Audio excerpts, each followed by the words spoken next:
इडलीच्या चटणीसाठी लागणारे साहित्य. यासाठी मध्यम आकाराचा खोबऱ्याची वाटी खिसून घेतलेली आहे. त्यासोबतच शेंगदाणे, कोथिंबीर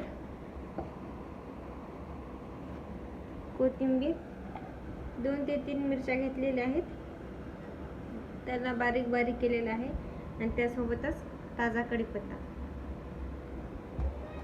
खोबरं, शेंगदाणे, कोथिंबीर आणि मिरची यांना आपण मिक्सरमधून काढायचं आहे.